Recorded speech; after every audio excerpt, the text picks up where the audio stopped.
رہا ہے دیکھ لو، چلو چلو سمیٹ لو، برس رہا ہے دیکھ لو، یہ نور علم و عشق کا نہ خالی ہاتھ تم رہو۔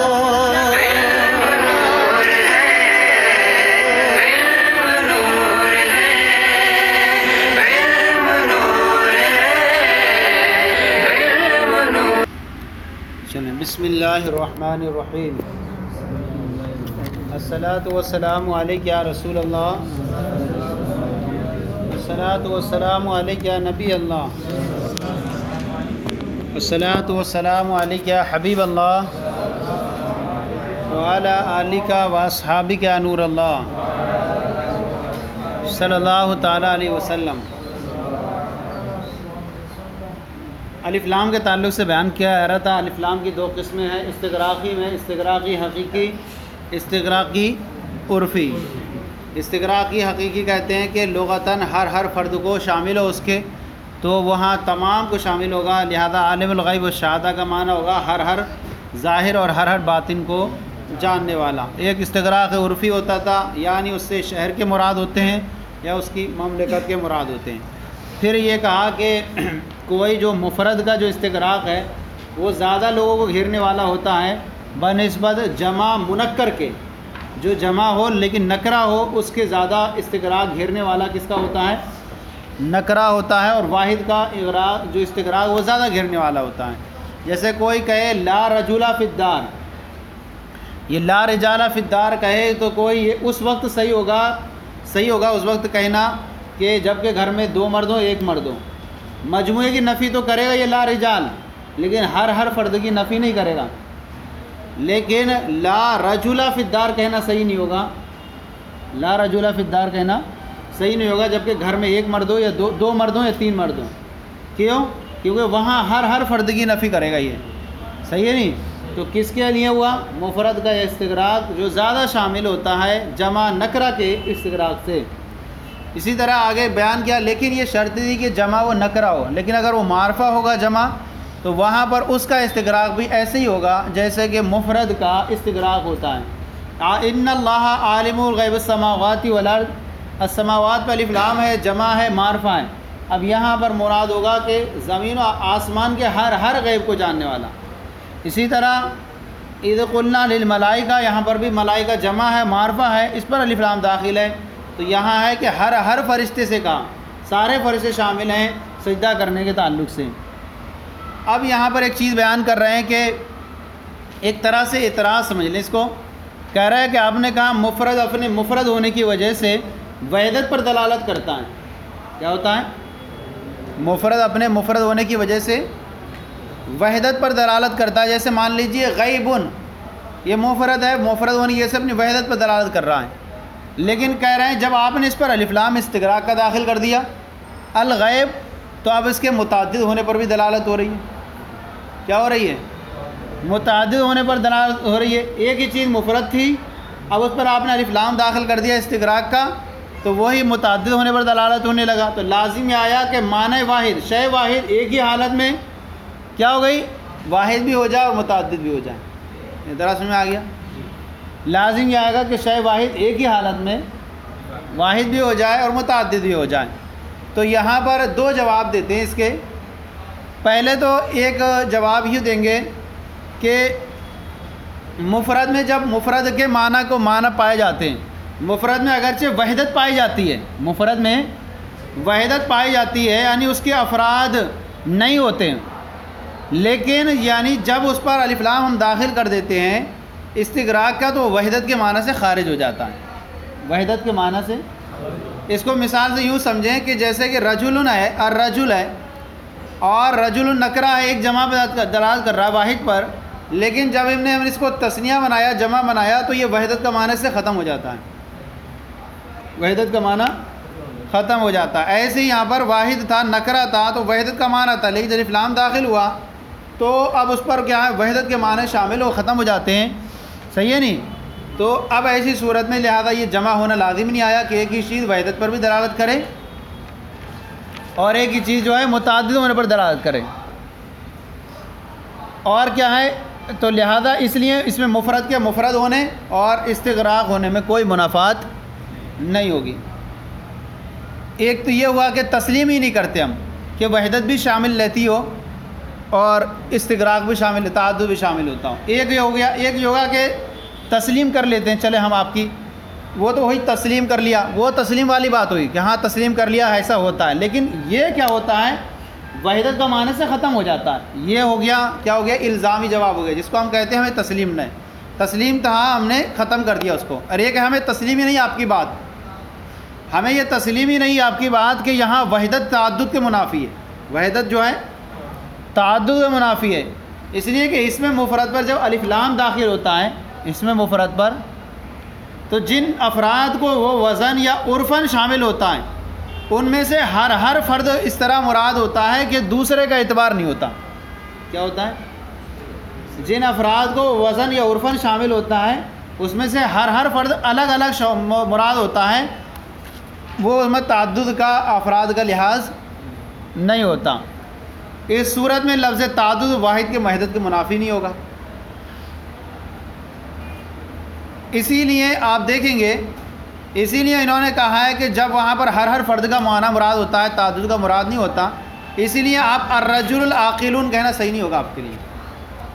الرجل کی صفت جمع نہیں لا سکتے آپ، عاقلون نہیں لا سکتے، کیوں؟ وہاں ہر فرد الگ الگ مراد ہے، وہاں تعدد جمعیت مراد نہیں ہے۔ جب یہ مراد نہیں ہے تو وہاں پر اس کی صفت واحد ہی لائیں گے، جمع نہیں لائیں گے۔ فرماتے ہیں ولا تنافی بین الاستغراقی و افراد الاسم، اور استغراقی اور اسم کے مفرد ہونے کے درمیان کیا ہے؟ استغراق یعنی یہ بیان کس کے لیے علت کی؟ وہ الف لام جو حرف داخل استغراق کا، یعنی الف لام استغراقی اور اس میں مفرد کے درمیان کوئی منافات نہیں۔ کیوں؟ لأن الحرف انما يدخل علیہ، اس لیے کہ وہ حرف جو اس پر داخل ہوتا ہے، کس پر؟ یعنی مفرد پر داخل ہوتا ہے، مجرداً عن المعنى الوحدت، اس لیے کہ جب حرف الف لا استغراق اس پر داخل ہوتا تو وہ خالی کر لیا جاتا ہے، کس سے؟ وحدت کے معنی سے۔ ایک ہو گیا وحدت کے معنی سے خارج کر لیا گیا تو وہاں تعدد ہی ہوگا، دونوں جمع نہیں ہوا۔ یہ تو ہوا کون سا جواب؟ تسلیمی ہوا کہ ہاں چلے ہاں ہوتا ہے، لیکن جب ایسا ہوتا ہے تو وحدت کا معنی ختم ہو جاتا وہاں۔ یہ والے بے انّو بے معنی کل فردن، یہ ہوا نا تسلیمی۔ کیا کہہ سکتے ہیں؟ ہمیں تسلیم ہی نہیں ہے آپ کی یہ بات کہ ایسا ہوتا ہو، تعدد بھی ہوتا ہو اور افراد بھی ہوتا ہو۔ کیوں؟ لأنہ بے معنی کل فردن، اس لیے کہ اب ایسی صورت میں یہ ہر فرد کے معنی میں ہوگا، لا بمجموع الافراد۔ کیا ہوگا؟ افراد مجموعہ کے معنی میں مراد نہیں ہوگا۔ جیسے کہ کہا گیا عالم الغیب والشہادہ، وہاں کیا تھا؟ ہر فرد جاننے والا تھا۔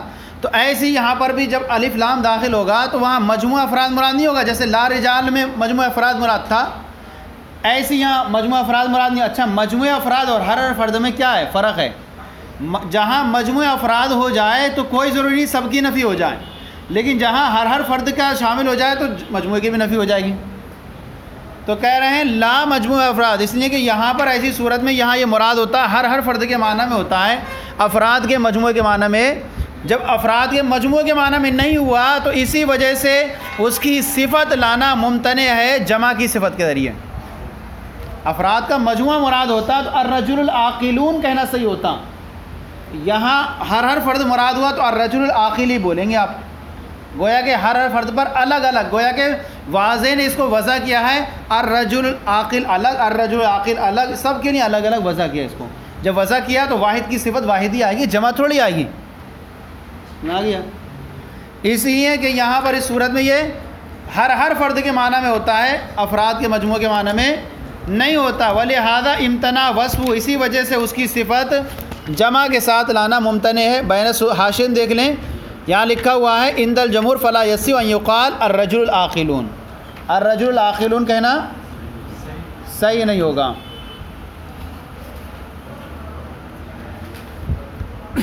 ہاں اگر ہم مجموعہ افراد مراد ہو تو صورت میں ہر فرد کے ساتھ دوسرے کا بھی اعتبار ہو تو ایسی صورت میں تعدد جو ہے وحدت کے منافی ہوتا ہے۔ اگر ایسا ہو تو ایسا یہاں ہے ہی نہیں، لہذا تعدد کے منافی بھی نہیں ہوگا۔ اب اس کے بعد یہ ہو گیا آپ کا، اب آئیے کتنے ہو گئے آپ کے، اب ضمیر کے بارے میں آ جائیے۔ ضمیر کے اضافت کے بارے میں بیان کر رہے ہیں. وبالاضافتی مسند الیہ کو معرفہ لایا جاتا ہے اضافت کے ساتھ. اور اضافت جو ہے نا یہ بہت آسان اور مختصر طریقہ ہے کسی بھی بات کو پیش کرنے کا. کیا ہے؟ اتنے لوگ ہیں جس کا نام لیں گے سارے انہوں نے پڑھا ہے نہیں. اب کس نے پڑھا؟ اس نے پڑھا. کرا جمیع الطلاب، سارے طلبہ نے پڑھا، ہو گیا. اب کہنا ہے اہل حق، پڑھا یہ سب آپ نے دوسرے علاقہ میں. اہل اتفاق اہل الحق، اہل حق نے اتفاق کیا. اہل حق کو شمار کرنا اگر شہر کے ہوں تو چلو شمار کر سکتے، تھوڑا محال نہیں ہے. پوری دنیا کا اہل حق اب بولنا ہے ان کو کون کا اہل حق میں، وہ ایک خاص عام خصان الباز خصہ لمیہ خصان الباز کے تحت داخل کرتے جاؤ، نکالتے جاؤ، داخل کرتے جاؤ.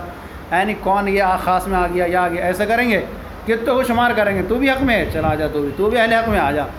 تو ایسا کریں گے نہیں. اب ہم نے کہہ دیا اتفق اہل الحق، اہل حق نے اتفاق کیا. اب جو بھی اہل حق میں ہوگا وہ ایک جملے میں سمٹ گیا اضافت کے ذریعے. تو یہ مختصر طریقہ ہے کسی بھی کلام کو کیا ہے پیش کرنے کا. وبالاضافۃ لأن اکثر و طریق، اس لیے اور اضافت کے ذریعے پیش کیا جاتا ہے مسند الیہ کو معرفہ لایا جاتا ہے سامع کے ذہن میں حاضر کرنے کے لیے، کیونکہ وہ بہت مختصر آسان طریقہ ہوتا ہے پیش کرنے کا. یہاں شاعر ایک پیش کر رہا ہے شعر، جعفر بن علبہ کا قول ہے. جس وقت اس کو قید کر لیا گیا اور یہ مکے میں تھا اور ایک سوار یمن تھا، یمنی سواری تھی سوار، اور اس کے محبوب کو جو ہے سوار ہو کر کے لے جا رہے. تو اب ایسا عالم ہے کہ اگر یہ زیادہ لمبا کلام بولے گا تو سنائی میں نہیں جائے گی، چلا بھی جائے گا قافلہ. اور اس کو جو ہے اب یہ مختصر انداز میں پیش کر رہا ہے کہ کہہ رہا ہوایا مار رغب الیمائینا، ہوایا مار رغب الیمائینا مسعد جنیب و جسمانی بمکہ موسکن. ہوایا مار رغب الیمائینا مسعد جنیب و جسمانی بمکہ موسکن، یعنی میرا جو محبوب ہے وہ یمنی سواروں کے ساتھ جا رہا ہے اس حال میں کہ وہ تابع فرمان ہو کر، اور وہ جسمانی بمکہ موسکن، اور میرا جسم جو ہے وہ مکہ میں قید ہے. یہ دیکھ رہا ہے شدت اشتیاق سے کہ وہ جا رہا ہے. اب ایسے عالم میں یہ لمبا کلام کرے گا، طبیعت اس کی بحال ہو گئی ہے، بولنا چاہ رہا ہے، جدائی کا غم برداشت ہے، پھر لمبا کلام اس پہ مزید پیش کرے جب تک وہ قافلہ گزر ہی جائے گا. اپنا اظہار تعصب پیش کر رہا ہے. تو اب یہ اسے کہنا چاہیے تھا کیا، الذی یمیل الیہ قلبی، الذی یمیل الیہ قلبی، یعنی یہ چیز کی طرف میرا دل مائل ہوتا ہے وہ جا رہا ہے. لیکن اس نے کیا کہہ دیا، ہوایا، میرا محبوب. یہ ہوایا کہہ دیا اس نے، اتنا لمبے کو چھوٹے میں کر دیا. کیا محل شاہد اس کے اندر، ہوایا. یہ مختصر کلام کر دیا اس نے. کیا ہوا، آسان طریقہ ہے پیش کرنے کا، کیونکہ یہاں مطلوب کیا ہے، اختصار ہے اور سنانا مقصود ہے. مقصود یہاں تعصب کا اظہار کرنا ہے جو محبوب کی دوری پر، جدائیگی پر ہو رہا ہے. ہوایا مار رغب الیمائینا مسعد، میرا محبوب یمنی سواروں کے ساتھ جا رہا ہے. اس کا دوسرا مصرع ہے جنیب و جسمانی بمکہ موسکن. اب کہہ رہے اول تضمنیہ تعظیما لشان المضاف الیہ، یا مسند الیہ یا اضافت کو لایا جاتا ہے اس بات پر کہ اس کے شامل ہونے کی وجہ سے تعظیم پر، اس کے مشتمل ہونے کی وجہ سے کس پر، تعظیم پر. کس کی، لشان المضاف الیہ، یا تو وہ مضاف الیہ کی عظمت شان کو بیان کرنے کی ہوگی، یا مضاف کی، یا ان دونوں کے علاوہ کی عظمت شان بیان کرنا مقصود ہوگا. صحیح ہے، پڑھی ہوئی باتیں آ رہی ہیں آپ کی. لے تضمن، اس کے متضمن ہونے کی وجہ سے تعظیم کے طور پر کیا مضاف الیہ کی شان ہوگی بیان کرنا، یا مضاف کی، یا ان دونوں کے علاوہ کی شان مقصود ہوگی. مضاف الیہ کی شان کا بیان کرنا مقصود ہو تو اس ایسی صورت میں مثال ہوگی عبدی حضرہ، عبدی میرا غلام حاضر ہوا. یہاں اضافت کی گئی ہے تعظیم کرنے کی اور مضاف الیہ کی طرف، یا متکلم کی طرف. اور اس میں کیا ہے، مضاف الیہ کی شان بیان کرنا. کیوں؟ کیونکہ وہ صاحب العبد ہے. کیا ہے، میں جو ہوں نا غلام والا ہوں. کیا ہوئی، کس کی شان مقصود ہوئی، مضاف الیہ کی شان مقصود ہوئی کہ میں کیا ہوں، غلام والا ہوں. تو غلام والا ہوں، میرے پاس غلام رہتے ہیں، اس کا مطلب بہت مرتبے والا ہوں. اور پھر یا مضاف کی شان مقصود ہو، جیسے عبد الخلیفہ دی رکیبہ، خلیفہ کا غلام سوار ہوا. نسبت سے شے ممتاز ہوتی ہے، خلیفہ تو تھا ہی پہلے سے معظم، پھر غلام سوار ہوا.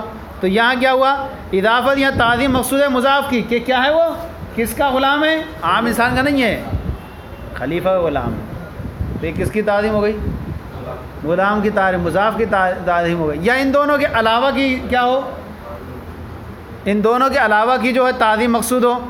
جیسے کہا جائے عبد السلطان ہندی، بادشاہ کا غلام میرے پاس ہے، میری حیثیت کچھ ہے زمانے میں، جو لوگ بادشاہ کے غلام حاضری دے رہے ہیں میرے پاس، کیا ہے؟ اب یہ دیکھیں مضاف کے بھی علاوہ ہے، مضاف کے بھی نہیں ہے، مضاف کے لیے ہے، مضاف علیہ کی بلکہ ان کے علاوہ کی ہے. ہندی میں ہے، لیکن یہاں اصل وہ متعلق مسند الیہ سے تعلق نہیں ہے اس کا.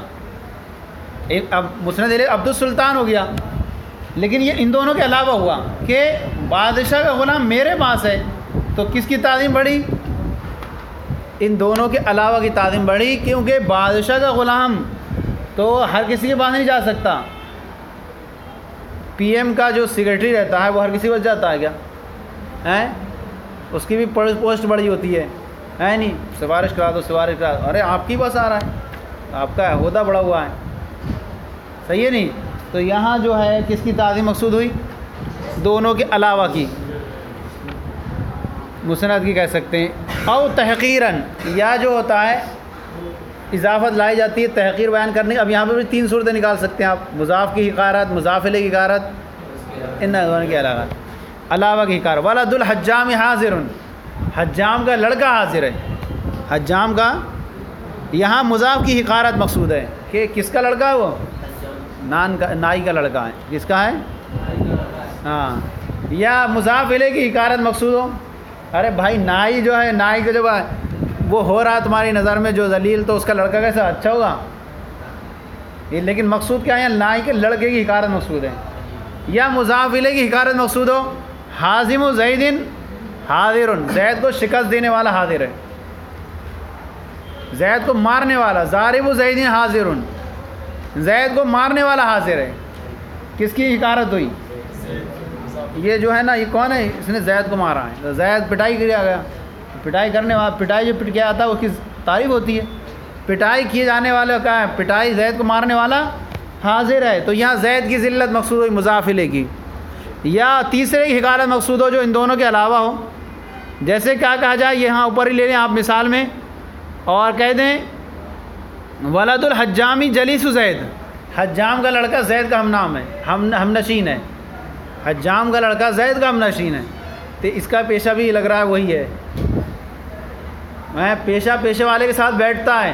حجام کے لڑکے کا بھی جو ہے کام اچھے نہیں، اس کی جب وہ ذلیل ہے تو یہ کون سا اچھا ہوگا؟ حجام کا لڑکا کس کے پاس بیٹھ رہا ہے؟ زید کے پاس. صحبت طالرہ طالع کند، صحبت صالرہ صالح کند. تو اب جب یہ ہے بیکار ہے، اس کی حقارت ہوئی ہے، تو اس کی حقارت نہیں ہوگی. تو یہ بھی جو ہے مضاف الیہ کے علاوہ کی حقارت ہو گئی. یہ ہوا کتنا ہوا؟ اضافت. واما تنکیر رہا مسند الیہ کو نکرہ لانا. مسند الیہ کو نکرہ لانا یہ کس لیے ہوتا ہے؟ افراد کو بیان کرنے کے لیے، اور یا نوعیت کو بیان کرنے کے لیے. کس کے لیے؟ افراد کو بیان کرنے کے یا نوعیت کو بیان کرنے کے لیے. جیسے کہ کہا جائے وجاء رجل من اقصى المدینۃ یسعی، شہر کے کنارے سے ایک آدمی دوڑتا ہوا آیا. رجل کی یہ تنوین ہے، کس لیے ظاہر کر رہی ہے؟ نکارت پر ظاہر کر رہی ہے. ایک آدمی دوڑتا ہوا آیا اور کہا اے موسیٰ یہاں سے نکل جاؤ، لوگ فرعونی جو ہیں تمہارے مارنے کے بارے میں جو ہیں مشورہ کر رہے ہیں، اور انہیں پتہ چل گیا ہے آپ نے ایک مکے سے جو ہے اس کو مار دیا ہے، ایک قبطی کو. تو حضرت موسیٰ علیہ السلام نے جو سنا، اور جو ہے اس کے بعد مدین کی طرف رخ کر لیا آپ نے، شعیب علیہ السلام کی طرف. وجاء رجل، وہ مومن تھا اور جو مشورتاً آیا تھا. وجاء رجل من اقصى المدینۃ یسعی قال یا موسیٰ ان الملأ یأتمرون بک لیخرجوا فاخرج انی لک من الناصحین ولما توجہ تلقاء مدینہ. اور کیا ہے؟ واما تنکیر فللافراد، رہا اس کو نکرہ لانا تو وہ مفرد ہونے کی وجہ سے ہوتا ہے، افراد کی وجہ سے. جاء رجل من اقصى المدینۃ، شہر کے کنارے سے ایک آدمی دوڑتا ہوا آیا. اب ان نوعیت یا نوعیت کو بیان کرنے کے لیے آتا ہے. جیسے علی ابصارہم غشاوہ، ان کے آنکھوں پر ایک قسم کا پردہ ہے. کیا ہے؟ نوعیت. علی ابصارہم غشاوۃ، اس پر جو تنوین ہے کس لیے؟ نوعیت کو بیان کرنے کے لیے، کہ ان کی آنکھوں پر ایک طرح کا قسم کا پردہ ہے. اور وہ کیا ہے پردہ؟ اندھے پن کا پردہ. کبھی تو وہ دیکھتے نہیں ہیں. لا یبصرون غشاوۃ. اب تعظیم اب تحقیر، یا ایک ہی اس میں جو تنوین کبھی تعظیم کی ہو جاتی ہے یا کبھی تنوین کیا ہوگی، حقارت بیان کرنے کی نہیں ہوگی۔ یہ بھی آپ نے پڑھا ہے شعر، لہو حاجب عن کل امر یسینہ ولیس له عن طالب العرف حاجب، لہو حاجب عن کل امر، پہلے والے حاجب میں جو مراد ہے حاجب عظیم، اور دوسرا والا جو حاجب ہے اس سے مراد حاجب حقیر۔ صحیح ہے، پہلے سے تعظیم مراد ہے، دوسرے حاجب سے حقارت مراد ہے۔ لہو حاجب ای مانع عظیم، یعنی اس بادشاہ کے لیے ایک بڑی رکاوٹ موجود ہے، ایک بڑی رکاوٹ ہے، کس سے؟ ان کل امر، ہر ایسے معاملے سے یشین جو سے عیب لگائے، یعنی کوئی چھوٹی سی چھوٹی گزرگاہ بھی نہیں ہوتی ہے ایسی کوئی اس کے پاس پہنچے کہ اسے عیب لگے، ارے یہ تو بہت ویسا ہے، تو بڑی بڑی رکاوٹیں موجود ہیں، اس کے پاس عیب نہیں لگا سکتے آپ۔ لو حاجب عظیم عن کل امر یشین، اس کے لیے ایک بڑی بڑی رکاوٹ موجود ہے ہر ایسے کام سے جو اسے عیب لگائے۔ تو یہاں حاجب میں جو تنوین ہے وہ تنوین بطور تعظیم ہوگی اور نکلے گا حاجب عظیم، حاجب عظیم۔ اور دوسرے والے میں ولیس له عن طالب العرف حاجب، اور اس کو اور ولیس له طالب العرف، اور بخشش کے طلب کرنے والے کے لیے، بخشش کے طلب کرنے والے سے اس کے لیے نہیں ہے حاجب حقیر، کوئی معمولی سا بھی جو ہے رکاوٹ موجود نہیں ہے۔ یعنی جیسے دروازہ کھلا ہوا ہے، کوئی مانگنے جانا چاہ رہا ہے نا، جاؤ جا رہا ہو، دروازہ کھلا ہوا ہے، کوئی روکنے والا نہیں ہے، لیکن اگر عیب لگانا ہو بڑے بڑے جو ہیں وہاں پر موجود ہیں وہاں روکنے کے لیے، چاہے وہ انسانوں کی شکل میں ہو یا کچھ ایسی رکاوٹیں ہوں، تو بڑی بڑی رکاوٹیں موجود ہیں ہر ایسے کام سے جو اس کو عیب لگائیں، اور بخشش کے طلب کرنے والے سے اس کے لیے کوئی معمولی سی بھی رکاوٹ موجود نہیں ہے۔ سمجھ آ گیا نہیں؟ تو یہ ہوا پہلے میں تعظیم بطور ہے، دوسرے میں تحقیر۔ ٹائم ہو گیا تو کچھ بھی نہیں ہوا ہے، ایک لائن پڑھ لیں۔